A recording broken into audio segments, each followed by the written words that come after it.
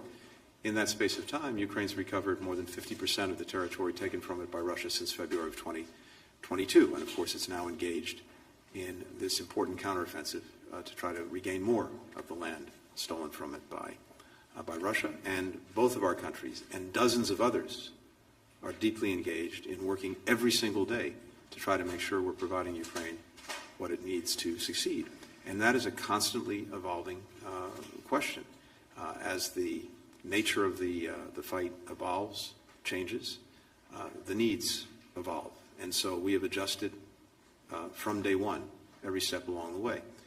And we're constantly reviewing what additional support might be useful and effective for Ukraine in the moment, as well as it works to build, and as we work with it to build, a longer-term military for the future that can successfully deter and defeat any future aggressions.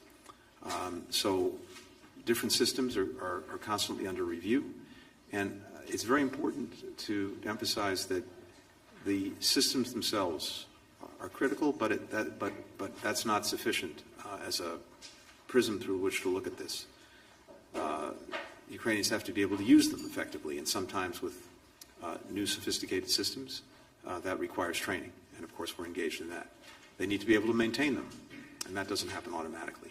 And then they need to fit into a coherent military program that makes sense in helping Ukraine achieve its objectives. So all of those factors are taken into consideration.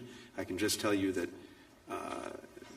any given system that's discussed, including in the media, is probably under active review if it's something the Ukrainians have asked us to look at, and we are. When it comes to how Ukrainians use these systems, the targeting decisions are theirs. They're not ours. And they have to make judgments about what can be most effective in working to regain their full sovereignty, their territorial integrity. As a matter of our own policy, we do not encourage, nor do we enable the use of our weapon systems outside of Ukraine. But, again, fundamentally, these are Ukrainian decisions.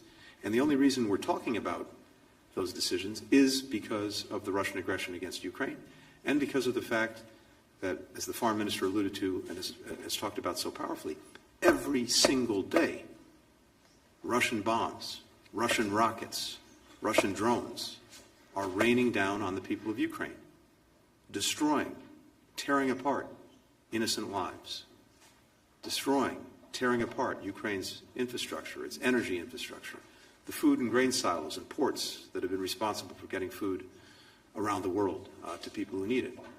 That is the day in, day out reality of Ukraine. And that is why we and so many others are supporting Ukraine, and why Ukraine has difficult, challenging decisions to make about how it can best and most effectively defend itself and regain territory that's been taken from it. We respect what it is doing. We're determined to do everything we can to help. And at the end of the day, we both are looking for, on behalf of Ukraine, a just and durable peace that can finally make a real difference in the lives of the Ukrainian people. Thank you.